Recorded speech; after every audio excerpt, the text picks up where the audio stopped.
I was reading your passage about oil and gas and natural resources and pipelines. I mean, Ontario was built by mining.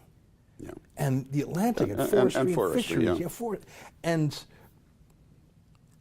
And Canada has more oil than any country in the world other than Saudi Arabia or Venezuela. But we've actually, for the first time in a decade, had a reduction in oil production. No, it's a shameful thing. What are we going to do about that? Well, you change governments, and you proclaim an eminent domain that requires the construction of pipelines east and west from Alberta. It is an absolute scandal and an outrage that we import one drop of oil. Yeah. Okay. Well, and you know, you stop inviting the native people to declare the whole of Canada a sacred burial ground. there are Indian bands who support these oil pipelines. Yeah. Northern Gateway Pipeline was 10% owned, the 10% set aside for Indian bands, and yet it was stopped. I don't know if there will always be an activist, there will always be an environmentalist who says no. What do you do when you've got all your permits and yet activists show up to either physically block or even do some violence or, God forbid, eco-terrorism? What do you do when people just say, I will not abide by the rule of law, I will stop this with my body and my violence? What do you do? Well, you use the military. Is that risking another Oka? That's what Justin Trudeau thinks. Look, I mean, obviously you try and avoid the violence, and if there is violence, you try and ensure that it isn't fatal violence. But the fact is, you do the necessary to ensure that the writ of the government of Canada runs throughout the country. Help me out with, I mean, like you. I mean, otherwise, it's just a house of cards and not a government. Vancouver, Victoria, Montreal, these cities, even Toronto, talk about a climate emergency. Oh, bunk. Well, absolute. Well, here's the bunk, thing. I mean, right. they love oil and gas in all those cities. No one's driving any less. No one's There's flying no climate any less. emergency in any of those cities. There's a hypocrisy. There's a look, Ezra, let's get this straight. I mean, I touch on this in the book, so you're not off topic. The carbon footprint of Canada in the world is a fraction of 1%, as you know. If we had belching factories side by side from Halifax to Vancouver, it would have no impact on the world at all. Secondly, we don't know a thing about climate change. We know at this point the world is not, in fact, warming. The first 15 years of this century were colder than the last 15 years of the previous century. Who has got the courage to say that in an election campaign? Well, certainly the President of the United States does. Well, he's an anomaly. What about in our country? Well, we've got you get leadership is you tell the people the facts, and nobody's telling them the facts. Well, I'm with you on that. I mean, the whole thing, look, let's get this straight. Basically, the conservation movement, which we all agreed with, I mean, I'm older than you, but years ago when we were young, it was essentially avoidance of pollution, and it consisted of bird watchers, butterfly collectors, and the Sierra Club.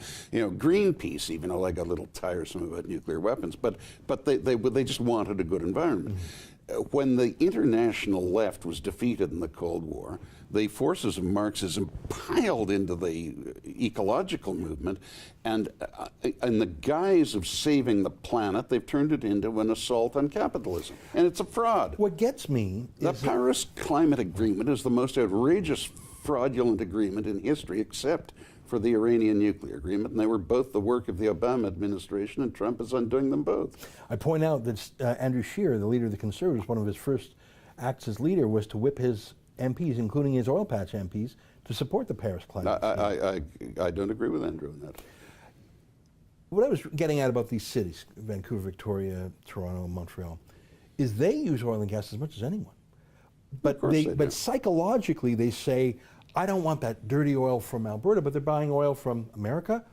Yeah, Ezra, I think you spent, I mean, it's your job, so you need to do it. I'm not criticizing you, but you're missing the silent majority here. The silent majority don't think like that. Well, okay, I mean, you used to bestride this country in your newspapers, and I worked for the National Post when you were the proprietor of it, and I felt like we were pushing back against that narrative, that consensus narrative. I felt that way when I worked for the National Post 20 years ago. Well, it's part of my reason for founding the National Post. But I look around, and my chief complaint, but how do you stand up against the Paris Accord? How do you stand up for pipelines? How do you Well, stand? you just do it. But what if 90% of the voices in the country at the discussion table are the think-alikes on the vanilla left? Ezra, that's leadership. In 1939, not quite 90%, but almost 90% of Americans were isolationists. They wanted nothing to do at all with the belligerent powers in Europe. By the middle of 1941, well before Pearl Harbor, a majority of Americans wanted to support the British and Canadians, even if it led to war, though they hoped it wouldn't.